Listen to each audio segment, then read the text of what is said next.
Though it may be known as America's pastime, baseball has spread across the world. Though the MLB is trying to come back, there is still some money to be made overseas, and Greg Peterson is going worldwide to hit a grand slam for your bankroll. From the return of baseball in the States to daily KBO picks, all the bases covered on the Baseball Betting Podcast with Greg Peterson. So here is the International King of Swing.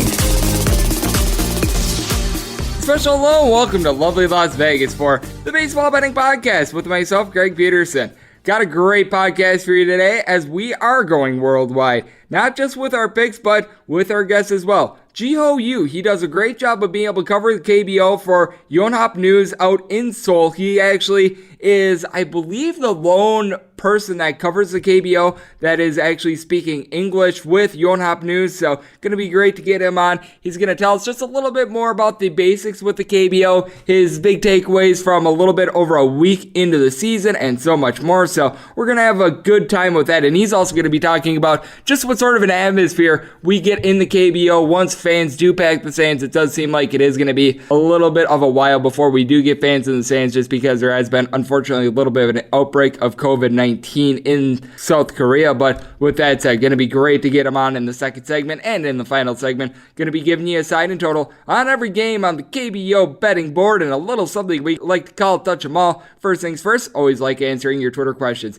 At gunit_81 is where you're able to fire them in. If you send them via DM, well, the letters DM to me does not matter, but if you send these into the timeline, more than happy to give you an answer. I must have done a thorough job yesterday. I went through quite a few yesterday, did not get in any today, so if you have anything that you'd like answered on tomorrow's podcast, feel free to fire it in. It can be betting-based, KBO-based, pretty much anything aside from the last four of my social security number, more than happy to answer. But let's take a look back at yesterday in the KBO, try to find some trends, try to get to know these teams a little bit better, and so much more. Games from yesterday is Greg buzzing about. Here is the rowdy recap.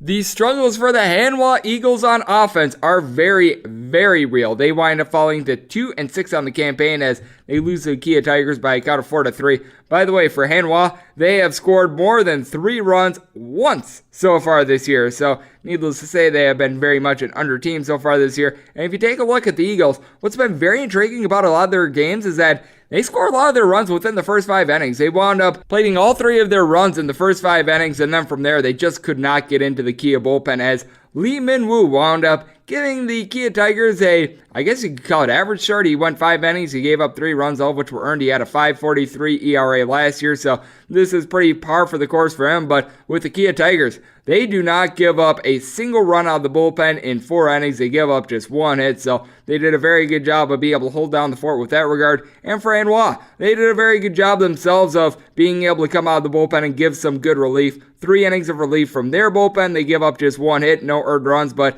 Jingshi Huan wound up giving up 4 runs, 3 of which were earned in his start as well, so a little bit of an issue there. And for Hanwha, this is a team that they're really needing to get their American-born position player in Jared Hoying going. He's only hitting a .250 so far this year with 1 home run. The last 2 years in the KBO combined 48 home runs, so that certainly has been a little bit of an issue for them. What has been an issue for the KT Wiz, who, as you guys know from listening to this podcast, they are known as the Smiling Blobs. What their issue is, bullpen pitching, as they had another blown save Wednesday morning.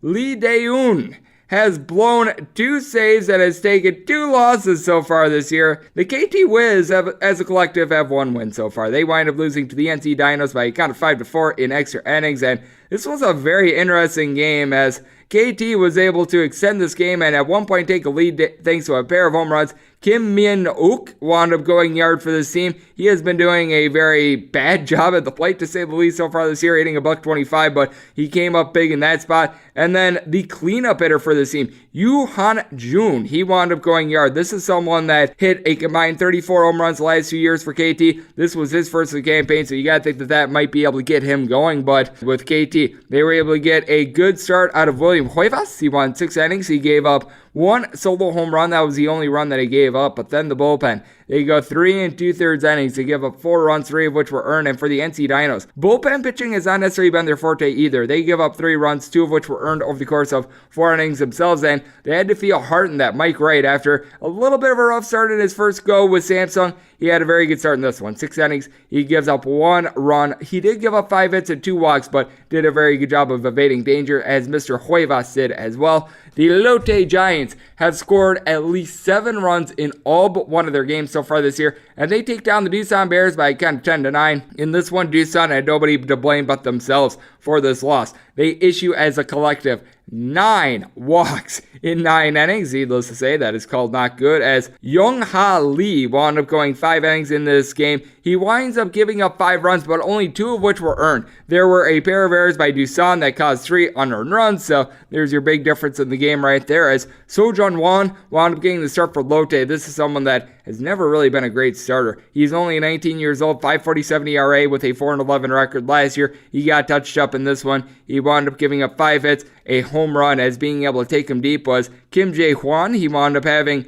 a home run in this one, his 4th of the campaign. That is tied for the league. And then you also had Woo Jae-il go yard in this one as well for Doosan. But for Lotte, Daeho Lee wound up being back in the lineup after he wound up, when we're going to talk about this a little bit later with our man Jeeho Yoo, he wound up being pulled out of the team's game Tuesday morning due to, I think it was heat stroke or maybe he tweaked something, but he had 2 hits and 2 RBI in this one. And for Lotte, their lone home run came off the bat of Min Byung-hun. He was a pinch hitter in this one, so this was late in the game, but you just had a bunch of guys give you 2 RBI as 4 different guys. That was the difference for Lotte. The difference for Samsung in their game against the Kiwoom Heroes was being able to get some good pitching. 5-0, they get the win in this one. If you know David Buchanan, you know his strikeouts per 9 innings rate, no matter what level of baseball he's been at. He's been at the Japanese level, AAA. He used to pitch in the major leagues for the Philadelphia Phillies. About 5 strikeouts per 9 innings.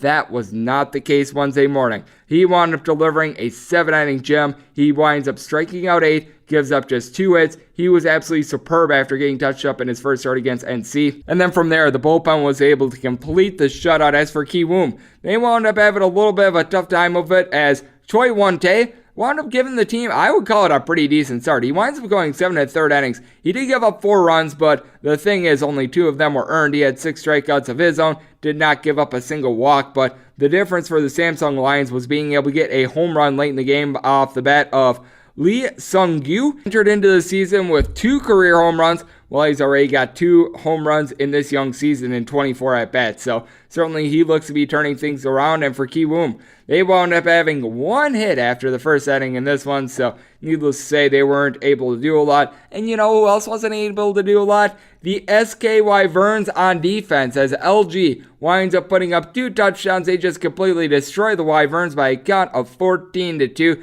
You had to feel for Ricardo Pinto in this one. He winds up giving up 9 runs before anyone gives him a mound visit in the second inning. He winds up going 4 2/3 innings, and this is one of the strangest lines that you're ever going to see. He gave up 7 hits, 10 runs, but only 3 of which were earned. LG had an 8 spot in the second inning. One of those runs was earned. You had a booted ball by the second baseman. You had a terrible can of corn play that should have been made, and it wasn't. I believe that it was in the 3rd inning. The catcher had the ball in his mitt. He should have made a tag on a guy that was coming home. He did not. I mean, the list of mistakes by this team goes on and on. As for SK, this is a team that is currently riding now a 5-game losing streak. They are 1-6. They are at the bottom of the KBO. And for LG, this is a team that you got to give them some credit. They're really getting things going. You may remember this name because he began his career with the Baltimore Orioles and the Philadelphia Phillies a few years ago in the MLB. Kim Moon-soo, he wound up being able to give the team 3 hits, 2 RBI.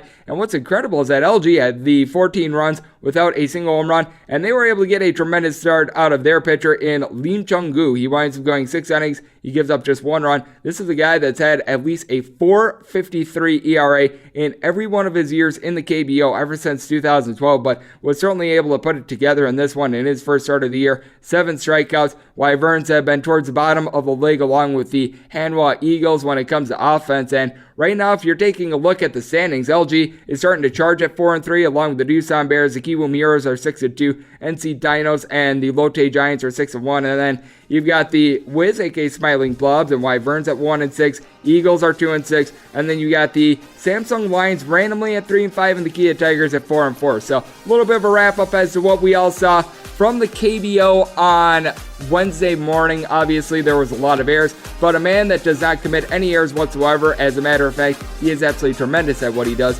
Jeeho Yoo, he covers the KBO for Yonhap News. We're going to talk to him about what we've all seen so far this year. Keep in mind, I did do this interview just before the Wednesday morning games just because there is quite a time difference between the United States and South Korea. So I do want to throw out there that disclaimer, but a great chat with Jeeho Yoo is coming up on the other side right here on the Baseball Betting Podcast with myself, Greg Peterson.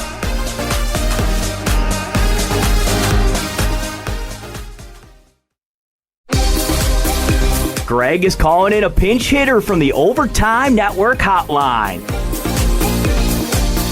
And we're back here in lovely Las Vegas for the Baseball Betting Podcast with myself, Greg Peterson. Now it is that time that we go worldwide as we go to South Korea, as this is someone that does a great job of being able to cover the KBO for Yonhap News. You can follow on Twitter at Jeeho1. That is JEEHO_1. Does a great job of being able to cover the KBO in English form out there in South Korea. I know that actually English has been very, very prevalent in South Korea the last couple years, so it is one of those places in which if you're someone from the States like myself and you visit over there, it would be a little bit of an easier transition than in other countries, as it is Jeeho Yoo joining me right here on the podcast. And Jeeho, great to have you on today. How are you? Hey, thanks for having me. I'm doing great. How are you? It is great to have you on. Thank you so much. And I know you're someone that you actually started out your life out in Canada. What actually led you to becoming a KBO reporter? Because I'm so interested about it. I'm sure that a lot of people, much like myself,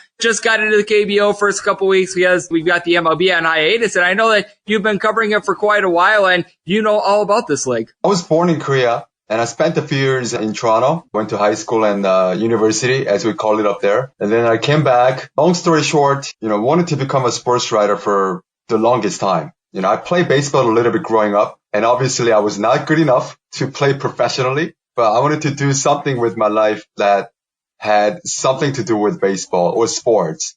And I found my calling, I guess, in writing, and sports writing was just a natural path for me, it seemed like. This is my 16th year writing news, covering sports. I've done it probably, I think, 14 out of those 16. KBO, this is the biggest professional league in Korea. We've got soccer that has made a lot of progress in terms of popularity and TV ratings. Kind of closed the gap with baseball last year, but baseball is still number one in Korea. If you're covering sports in this country, covering baseball is the thing. This is the number one sport. So again, I've played a little bit of the game earlier in my life, and I've been in love with this game for pretty much all my life, whether it was the KBO or the majors. For all my years of covering this league, I can tell you there's never been this much interest internationally in the KBO until this year. This is almost very surreal for me to be talking to you on this podcast. I've been on ESPN, their KBO coverage, talked to a whole bunch of other people from the US and also in Canada, asking about the KBO and talking about their interest in this league. Yeah, it's an absolutely terrific league. It's a league that I knew a little bit about before COVID-19 hit, but at the same time, this is something that I'm finding out a whole lot more about. And I know that when the KBO is at its best is when you've got all the fans in the stands. From everything that I've heard,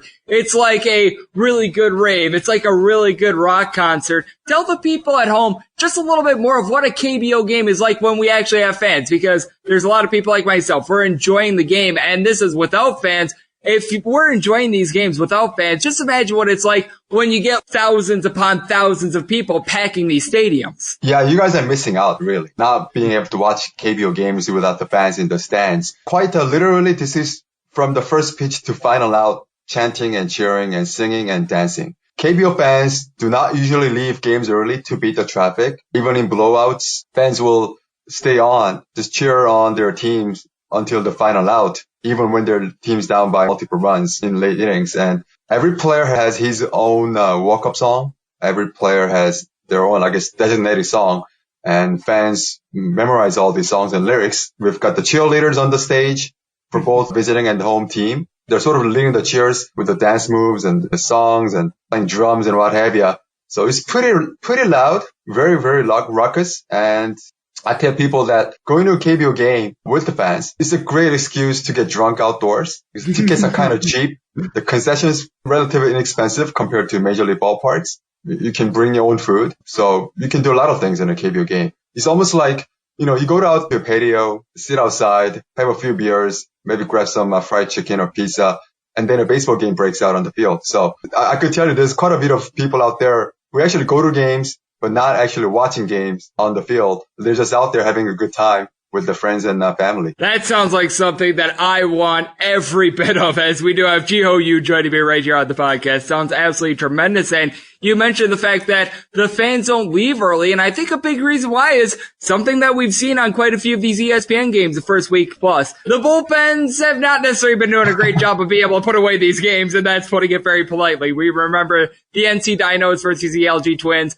The Dinos get up 6-0. The Twins wind up putting up 7 runs in the 8th inning. We saw it in that KT Wiz versus the Dinos game. I was someone that I thought the KT Wiz were going to win that game. Of course, they wind up giving up that 2-run home run in the 9th. They blow it in the 10th. And what can you tell me about the relief pitching? Because it seems like the starting pitching has been very good, but there are a lot of teams that have not been able to close out these games, and that's putting it mildly. Yeah, I was going to get to the bullpen issues, and it's been very adventurous, to say the least. Yeah, you're being really nice out there with the bullpen. I guess that's one aspect that makes KBO so interesting and so fascinating. You can never take your eyes off these games. No lead is safe. I guess one, either because the offenses can explode in any moment. And I guess also two, the bullpen is kind of shaky. So right now I'm looking at some stats. The league-wide bullpen ERA right now is 5.59. There's a couple of teams with the bullpen ERA of 8+, 2 more teams with 7 something, and a couple more teams under 3, but usually it's around 4, 5, 6.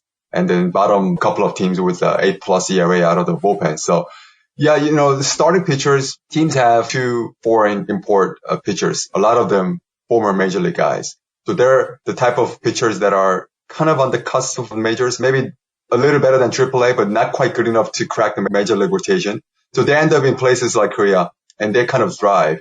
And when those guys have starts, they can usually go 6, 7 innings, have a quality start. And then when they turn things over to the bullpen, and there's a whole new story, especially this year with a lot of blown leads, a lot of rallies after 6th or 7th innings. And I know that someone that just came over to the Milwaukee Brewers, Josh Lindblom, he was absolutely terrific in the KBO last year. The Milwaukee Brewers are the main team that I grew up with as a child. So I learned a little bit more about the KBO through just how he was able to get to Milwaukee, as we do have Jeeho Yoo joining me right here on the podcast. And something that I know that's very interesting about the KBO as well is that unlike the Major League Baseball, who wound up juicing the ball last year, they actually de-juiced the ball towards the middle of the 2019 season. What we saw from there was just a big plummet in home runs. I believe that Byung-ho Park wound up leading the league in home runs last year with 33 of them. You had a couple guys that wound up having the high 20s. I think that Hoying had like 29, something like that. But we saw a major outage in home runs last year. It seems to be picking up a little bit more. I know that there's been a little bit of speculation as to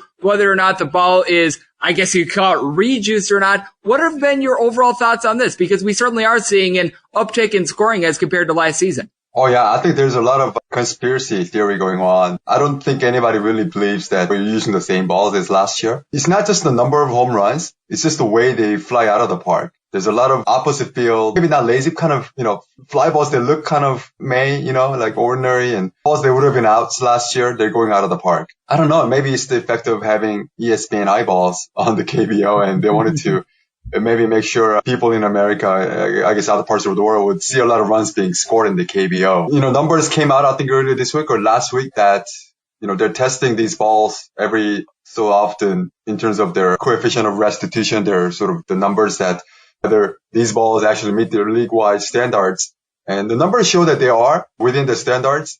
I just don't think people believe that. Of course, there's really no way to prove it. We're hacks. We're not really scientific kind of people. But just the way the balls are flying out on top of the sheer number of the home runs, it's hard to believe that we're using the same balls as last year. Yeah, it is very interesting. Just taking a look at the numbers from last year as compared to the first week plus this year, it has been something to behold. And the team that has really been able to get it going on offense, the Lotte Giants, and this is despite the fact that Dae-Ho Lee, who many people over here in the States remember from his time with the Seattle Mariners during the 2016 season. He's been a little bit in and out of the fold, but we know that Dixon Machado has come over to the KBO. He has looked very good with 3 home runs in the first week plus for this team. Just top to bottom, this team has been loaded, and this is a squad that was dead last in the KBO last year. What has really been the big turnaround for the Lotte Giants? Because I think that this is a very intriguing team for this year, and it has a chance to go from worst to in the playoffs. Yeah, they got their 5-game winning streak snapped just the night before. Last week, they won 3 out of 5 games in come-from-behind fashion. They've been pretty resilient, scoring a lot of runs, capitalizing on the other team's bullpens.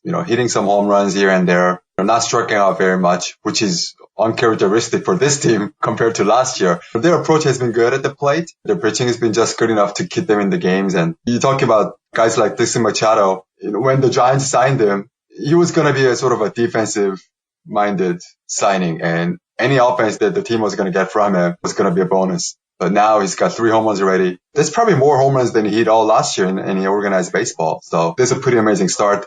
With Jeeho Lee, he had a bit of a dizziness in last night's game, so he was taken out in the middle. No serious issues, but he just had to be rested for a bit, turning 38 at some point this year. So he's kind of getting on his age, but when he's on, he's still got the pop in his bat. Yeah, and I remember having on a friend. He does pre- and post-game work for the Seattle Mariners, so he knows a little bit about Jeeho Lee back when he was with the Mariners a few years ago. Mm-hmm. Apparently, he was suffering from a little bit of heat out in Texas because it gets so warm out there, and they were advising him to drink some Powerade, Gatorade, one of those electrolyte beverages. Instead, he put down a 6-pack of ice cream sandwiches and took the field. So that's just what kind of guy Jeeho Lee is. It's just one of those. Yeah.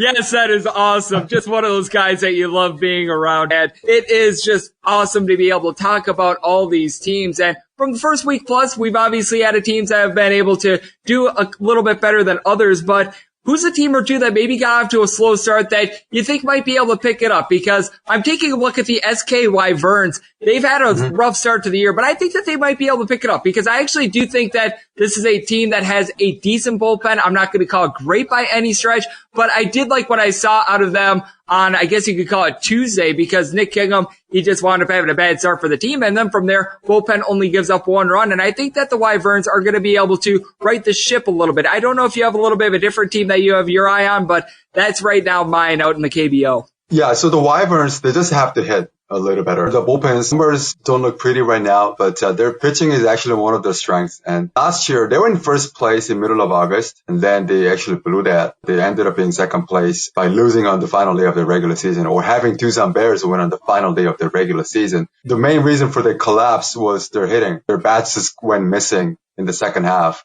especially from August and on. They've just got to hit. I think their pitching's fine, even after losing Kwang Hyun Kim to the St. Louis Cardinals over the winter. Nick Kingham is going to be fine, I think. Ricardo Pinto had a no-hitter going through, I think 6 innings last time out. So they're 1-5 right now, but yeah, there's a lot of baseball left. I think they're going to be okay. And another club tied at 1-5 in last place with SK. I'm looking at KT Wigs, and so there's one team that I'm kind of intrigued about. Last year, they finished with a 500 record for the first time in franchise history, and I think they're ready to take the next step. At least I thought they were, but kind of a slow start. Again, there's a lot of baseball left. I think some teams above them might be coming down sooner rather than later. I'm looking at KT and SK. Incidentally, tied at the bottom of the standings right now, but I think they'll be able to climb up a little bit. I do agree with you. I do think that KT is going to be able to right the ship. What I like about them is that they've got some very good offense. Rojas in the middle of that lineup. He certainly is a power hitter. And speaking of power hitters, I think that you are doing some absolutely terrific work out there, Jeeho. So I'd like to close it up with this. I know that you're out there covering the KBO on a day in and day out basis with Yonhap News, and just let the people at home know a little bit more about what you're working on, sort of where they can get a little bit more of it in general, and how they can follow you on social media. Yeah, so you mentioned my Twitter handle is JEEHO_1. That's the number 1 there. I'm actually flying solo pretty much. I'm the only person at my news agency covering sports in English. So, I got to pick and choose in terms of what I cover, not just in baseball, but in other sports. So I don't get to go out to games every day per se, but I get to, go out a couple of times a week, maybe talk to managers, players after the game, and write about the games and stories and what have you. Again, there's never been this much interest and eyeballs on KBO until this year. So I don't know. I guess that puts a little bit of a pressure on me as well, personally, just knowing that more people are reading my stuff than before. But I'm just trying to deliver as much information as accurately as I can. And you're doing a great job of it. I saw your spot on ESPN a couple days ago. Absolutely did terrific there. Did terrific here. And you're doing a just absolutely fantastic job of keeping up with everything that we're seeing in the KBO. So a big thanks to Jeeho Yoo for joining me right here on the Baseball Betting Podcast. Coming up next, it is that time at which I break down every single game that we're going to be seeing in the KBO for Thursday as we touch them all. Welcome back to the Baseball Betting Podcast with Greg Peterson as we're off to a quality start, and now it's time to walk it off in a grand fashion. And we're back here in lovely Las Vegas for the Baseball Betting Podcast. A big thanks to Jeeho Yoo of Yonhap News for joining me in the last segment. And now it is that time of the podcast in which I give you a side and total on every game on today's Las Vegas betting board in the KBO and something I like to call Touch 'em All. If a game is listed on the betting board, Greg has a side and a total on it, so it is time to touch 'em all. Note that any changes that are made to these plays will be listed up on my Twitter feed at Junior_81. We are going to be going in Las Vegas rotation order as per usual. I've said it a couple times on this podcast, but I will give you guys a reminder as well. Aside from really Pinnacle, from everywhere that I'm seeing that you're able to bet the KBO, you're going based on team. Typically in Major League Baseball betting, you're able to do it pitcher dependent. That is not the case with regards to the KBO. So I do want to throw out there that disclaimer. So if you're wondering why I'm not listing the pitcher first, that is the reason why. So just a little bit behind the curtain because you never know when you're going to get a scratch. Some guy winds up pulling a tummy muscle, warming up, something like that. So you're betting on the team, not the pitcher. Unfortunately, you don't have that option aside from at Pinnacle. But with that said, you do have the option of betting every game, and we're going to go through all of them. And that starts with 304, 641, 304, 642. The Hanwha Eagles are going to be playing host to the Kia Tigers. The Tigers find themselves a slight favorite in this one. Pretty much across the board, they're a minus 115 favorite. If you're getting less than favorable juice, it's going to be a little bit higher. But at most of the books in which you have a dime line, they are minus 115. Meanwhile, Hanwha is minus 105. Your total on this game is 9. The over is anywhere between minus 105 and minus 115. The under is anywhere between minus 105 and minus 115. And this is a spot in which Kia is going to be bringing out Jeeho Yoo. Yes, the former New York Mets, not so great. And then if you're taking a look at who Hanwha is going to be throwing out there, Jeng Min-jae. And Min-jae is someone that certainly has not been able to get the job done in the KBO in his career, other than in 2012 when he appeared in one game. He has had a 4.41 ERA or higher in every one of his years in the KBO. This is someone that over the course of his last 10 appearances, I believe that would be 8 starts and 2 relief appearances, a combined 7.68 ERA. This is not a guy that has been able to get the job done. And surprisingly, it's not necessarily because he issues a boatload of free passes, because in 119 and a third innings last year, he wound up giving up 27 walks. That's actually really stinking good. Problem is, he allows quite a few balls to go over the fence. Last year, he wound up giving up 14 home runs, a little bit over a home run per 9 innings, considering the ball was T-juice. That's not necessarily great. For Hanwha, as we know, the offense has not necessarily been great, but that's where Jeeho Yoo comes in. When he faced off against the Samsung Lions, one of the lesser teams in the KBO when it comes to being able to score, he wound up going 5 1/3 innings in his first career KBO start, gave up 4 runs, 3 of which were earned, including a home run. When he was with the New York Mets, we all recall the fact that he had north of an 8 ERA in a couple years. That is not good, and I think that this is a spot in which both these offenses, which have been hit or miss, and I think that that's putting it very mildly, are going to be able to bust out. When you take a look at Kia, this is a team that has broken the 4-run plateau in one contest so far this year, but what you do have to like is the fact that Preston Tucker has been able to give this team quite a few home runs. He's hitting above a 300, so he certainly has been a guy that's able to get the job done for this bunch. And then when you take a look at the middle of the lineup with someone like a Choi Hung-woo, they're really going to be relying upon this guy. He has hit 300 or greater in every one of his years in the KBO ever since 2013. He's always had some solid pop in the bat as well, at least 17 home runs in all of those seasons as well. So far this year, just 1 home run. He is hitting right around the 300, but he hasn't been drawing as many walks as normal as well. I do think that that's something that could turn around, and I think for Hanwha, they are going to be able to get something out of Jared Hoying, their American-born player. He's had just 1 home run so far this year. I do think that he's going to be able to get the job done. When you take a look at the top of the lineup, Jung Jin Ho has been able to do a very good job for getting on base for Hanwha. He's currently hitting a 357 so far this year, and Ha Juk Suk has been doing a solid job as well. He's also hitting at 357, but it's really been the bottom of the lineup that has allowed Hanwha to not be able to bust out. They actually had quite a few hits yesterday. The 7, 8, 9 hitters all got hit. You got to think that maybe they're going to be able to build a little bit of something there, and I do think that this is a spot in which both these teams are going to be able to get to 4 runs, but with that said, I think that Gaegon is going to be able to do just enough to be able to give this team 5 or 6 innings, and I think that Hanwha is really going to be let down by their bullpen. I think that Min Jae is going to get just completely lit on fire, and I think that this is going to be a slugfest, and Kia is going to be able to take it convincingly. I'm going to be looking at the run line for the Kia Tigers. At some books, you're going to find this as low as like a plus 130. At most normal books, it's between plus 140 and plus 145, so you're able to get a good price here. So we're going to be taking the run line here with Kia, and we're going to be taking this total over 304, 644. The Kiwoom Heroes are going to be playing us to the Samsung Lions. The Lions are going to be finding themselves an underdog here. You're seeing them right in the neighborhood of between a plus 145 and a plus 155.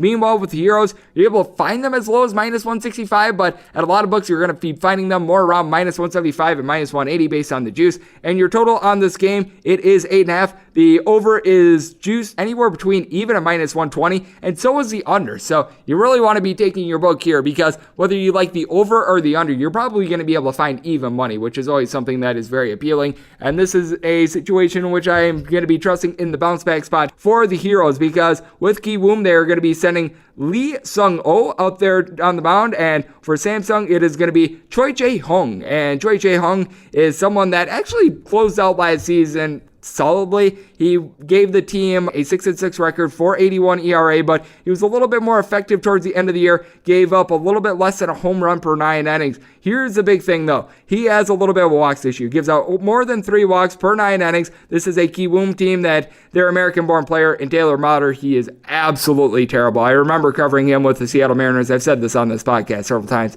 The guy couldn't hit the broadside of a barn. I remember he was complaining about not getting reps. Dude, you got to hit better than a $185 to get at bats. I mean, jeez. The flowing hair, I'm not a fan of it. But what I am a big fan of, Byung-ho Park. This is someone that spent some time in the major leagues. He wound up leading the KBO in home runs last year with 33. That was after the ball was juice. It's off to a little bit of a rough start so far this year, only hitting at 200. I do think that this is going to be a good breakout spot for him. And then you take a look at Kiwoom. This is a team that they're able to get some production more towards the bottom of the lineup. You take a look at a guy in Kyum Hae-sung. He wound up hitting 286 for this team last year. He, so far this year, just has not been able to get it going. In 12 at-bats, only 1 hit. I do think that this is something that's going to be able to turn around. And then you even take a look at the 9-hitter in Park Jun-tae. He's been able to hit at 353 so far this year. On-base percentage north of a 500. So he's been able to do great there. And then when you take a look at Samsung, Tyler Saladino, much like Taylor Motter, I just think that he's a completely useless American player. He's batting a $174 so far this year. I am a Milwaukee Brewers fan. I remember when he had back-to-back grand slams. Those were the only RBI that he had in a Milwaukee Brewers uniform. He just got really lucky on 2 pitches. He took him deep. That's all that he ever did in his Milwaukee Brewers career. And with Samsung, this is a team that they've had their struggles on offense. It does seem like they should be able to bounce back a little bit. Park A-min, he only hit 239 last year, but in the previous 5 years he had been in the KBO, he had hit at least a 284. This year he's off to a 161 start as he had to draw a walk. I think that he's going to be able to get on base a couple times. I do think that we're going to see a little bit of a higher scoring game. I do think that this is a spot in which Samsung, who didn't necessarily go to the bullpen a lot, but did have to use their more trustworthy relief arms yesterday, are going to be a little bit gassed with that regard. I think that the less than trustworthy bullpen arms get out there, and I think that the Heroes are going to be able to hit them and hit them hard. I'm not going to trust the Heroes on the run line in this spot just because they have been a little bit dicey with that regard, so we are going to wind up laying the money line here with the Heroes, but we are going to be taking this total over. I think that there's a good chance that both these teams are going to be able to approach 4. I think that the Heroes wind up getting the job done in this spot. We move on to 304, 645, 304, 646. The LG Twins are going to be playing us the SK Wyverns. Wyverns are going to be finding themselves a pretty significant underdog. You're able to find them as high as a plus 150. I'm seeing a lot more plus 140 to plus 145 depending on your book. Meanwhile, if you're looking at the LG Twins, you're going to find them as low as 165. I'm seeing them in some places as high as minus 185, and your total on this game, it is 9.5. With the over, it is anywhere between minus 105 and minus 110 juice. The under is anywhere between minus 110 and minus 115. And with the LG Twins, they are going to be looking for a little bit of a bounce back start out of their American-born pitcher, Tyler Wilson. Meanwhile, going for the SK Wyverns, it is Park Jun-hoon. And Mr. Jun-hoon was 8-11 last year, but was actually a pretty solid pitcher. He wound up being able to eat some solid innings for the team. He wound up giving the team 144 innings and 28 starts, 3.88 ERA, was let down a little bit because he wound up giving up 10 runs that were unearned, so that was a little bit of an issue. He gives up about a home run per 9 innings. Here's what he needs to work on, though: walks. Last year, he gave out right around 3.5 walks per 9 innings. That certainly is not going to get the job done. And with Mr. Tyler Wilson, he got completely lit on fire when he went up against the NC Dinos a few weeks ago. He wound up going 4 to 3rd innings, gave up 7 runs, all of which were earned. But you take a look at what he did in the KBO in 2019, he was superb. 2.92 ERA, 14-7 record. He does a good job of being able to keep the ball in the yard. 185 innings and gave up 7 home runs. I think that part of the reason why he struggled is because, as we know, a lot of the American-born players, they wound up traveling back and forth to random places. And when you got back to South Korea, you wound up having to have a 14-day quarantine, so these guys were unable to throw. I think that last start was the way that Wilson was able to get the rust out of him, so I think that is certainly going to be able to help him out. And when you take a look at what the Twins have been able to do on offense, they certainly have been able to launch it. This is a squad that at the beginning of the year, they were struggling a little bit with that regard, but they have scored at least 5 runs in each out of their last 4 games. They certainly have been able to shore that up. And what you gotta love about the LG Twins is that at the top of the lineup, Kim On-soo has been able to do a very good job of being able to get on base for the squad, hitting a .484 so far this year. We all remember his time with the Phillies and Orioles in the MLB. And speaking of the MLB, Roberto Ramos last year spent a lot of time with the Colorado Rockies organization, and this might be one of the best power hitters out here in the KBO. Already 3 home runs so far this year, hitting a .407.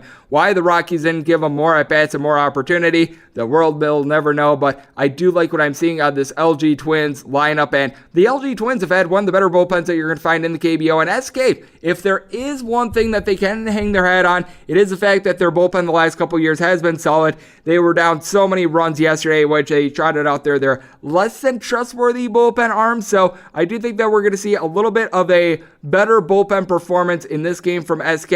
Here's the problem, though. They're just not really getting a whole lot of offense at this point. Jamie Romack, he's hitting at .231 so far this year. He was either 2nd or 3rd in the KBO last year in home runs with 29. So far, he's got as many home runs as one Greg Peterson, so that is obviously not a good sign. You take a look at what they're getting at the bottom of the lineup. Jung Hun is right now hitting at .200. Last year, he had .079.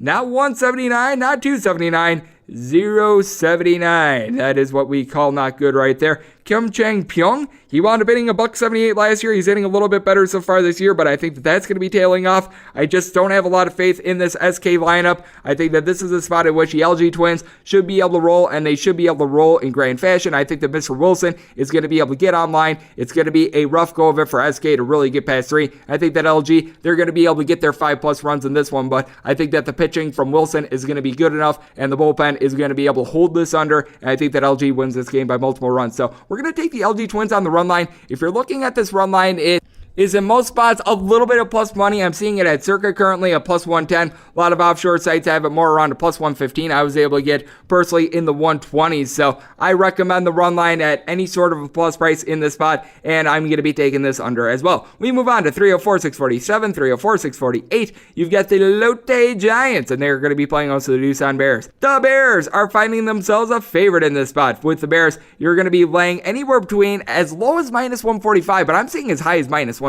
So you're certainly seeing a range there. With the Lotte Giants, you're going to be getting anywhere between +120, and I'm seeing as high as +145, and your total on this game, it's either 10.5 or 11. If you're seeing a 10.5, the over is going to be juiced anywhere between -120, -125. The under is anywhere between even and +105. Meanwhile, if you're looking at 11, over is probably going to be right around -115 juice, and the under is -105. And I do think that the Bears, after they wound up losing yesterday's game thanks to giving up 3 unearned runs, are going to be able to bounce back in this spot. With Doosan, they certainly have been having absolutely no shortage of offense whatsoever. They have supplied at least 5 runs in all but 2 of their games so far this year. So, needless to say, they've been doing a very good job there. I will also say this, with regards to the defense, it has not been good. They have given up at least 6 runs in all but 2 of their games so far this year. So, Doosan is unlike the Chicago Bears in that they're a very high-scoring team, and they're going to be trotting out there a man with one of the highest ERAs in the history of Major League Baseball for guys that have pitched at least 100 innings in Chris Flexen, and he is going to be going up against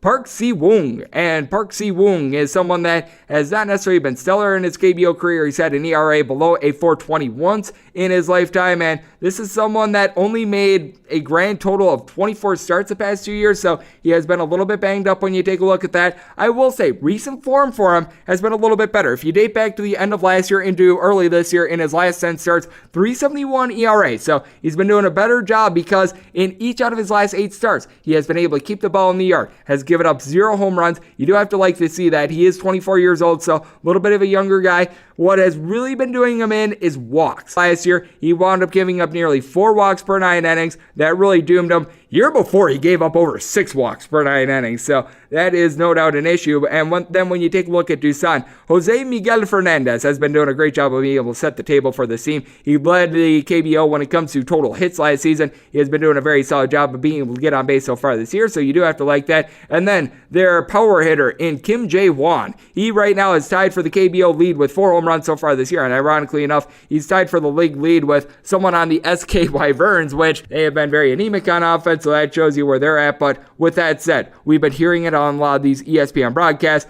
When you get past the 6-hitter, typically there's a little bit of a fall off when it comes to a lot of these teams, but with Doosan, you've got a bunch of guys in the 7, 8, 9 hole that they're able to do a solid job of being able to get on base. You take a look at their 7, 8, and 9 hitters, only one of them is hitting below a 265 so far this year, so you do have to like to see that. And with Lotte, they have scored 7+ runs in all but one of their games, but Dae-ho Lee, 37 years old. We heard it from our man Jeeho Yoo. He is getting up there in years. I think that's going to be having a little bit of a fall off. Dixon Machado has been great so far this year. 3 home runs, hitting at 346. I think that he's doing for a little bit of regression as well, though. And I think that this is a spot in which the Doosan Bears are going to be able to get something out of Chris Flexen. I think that Flexen is eventually going to be lit up like he was in the MLB, but I think that just the style of pitching is going to throw the KBO hitters off for a little bit before they see a little bit more tape on him. And Flexen in his first start wasn't great, but wasn't bad. He wound up pitching against LG. He went 6 innings, gave up 3 runs. He gave up quite a few hits, but what you had to like is the fact that he wasn't giving up walks. I think that that's going to be the difference in this one. I think that Lotte is going to be giving out too many free passes.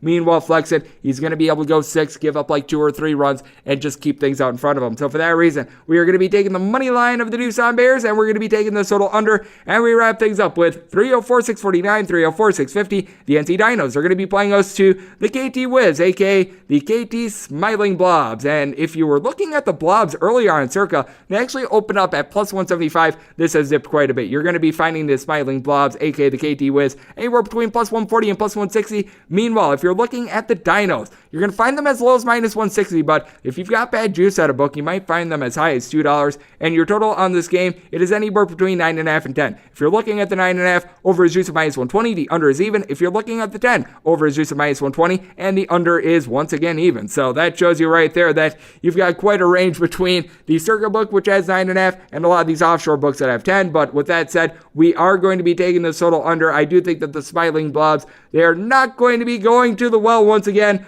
with their closer, Lee Dae-yoon. We have been looking for who would be the Rodney of the KBO, and it is unbelievable how bad Lee Dae-yoon has been. He has already blown 2 saves. The KT Wiz, aka Smiling Blobs, have 1 win, so he's got more blown saves than they do wins, and he has been absolutely atrocious so far this year. You got to think that he's going to be out the fold for this one, but with KT, they will be sitting out there Bae-jae Sung, who is going to be taking the mound, and he was pretty solid for the Smiling Blobs last year. 10-10 record, but a 3.76 ERA. What you like about this kid is he does a good job of being able to keep the ball in the park. 131 and 2/3 innings last year. He only gave up 6 home runs. Walks can be a little bit of an issue. Gave out nearly 4 free passes per 9 innings, but what you have to like is recent form as well. This is a young kid, 23 years old, 2.36 ERA over the course of his last 10 starts, and he went 6-3 in that time span as well. So he's been doing a great job there and has not given up a single home run in his last 8 starts. So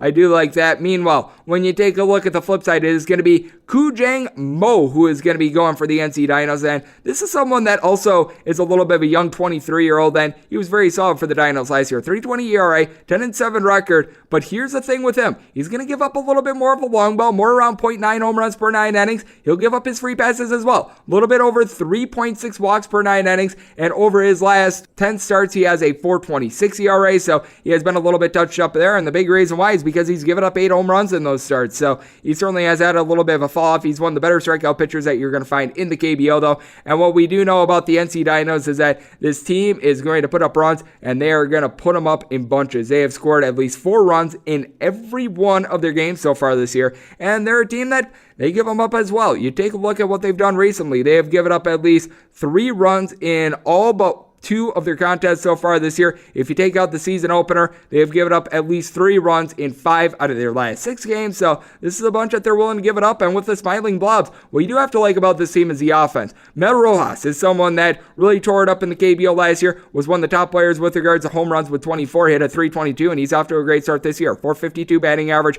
only 1 home run, but you got to feel like the power is going to come. He hasn't been taking too many free passes, but I think that the top lineup is going to do a better job of setting the table. Sim Woo Jun is one of the best players when it comes to having wheels. I remember seeing him on ESPN and seeing his speed on full display. He is absolutely terrific. And Kim Min Hyuk has been just in a big time struggle so far this year. Their number 2 hitter, only hitting a $125 last year. He had a 281, and this is someone that sold 22 bases last year, very willing to run as he was caught stealing 10 times as well. But with that said, he does have the wheels. And then when you take a look at the NC Dinos, just about everyone is a fearsome bat, aside from their American-born player and Aaron Altair, who, as you know on this podcast, he is known as Aaron Alterable. He's missed a couple at-bats so far this year due to injury. We all remember the fact that he hit a $123 in the majors last year. That is not good, but you take a look at Na Sung Bum. He has been far from a bum so far this year. He has been saying bum bum Powell as he hit 4 home runs last year. He's already up to 3 this year. Now, the 4 home runs last year is a little bit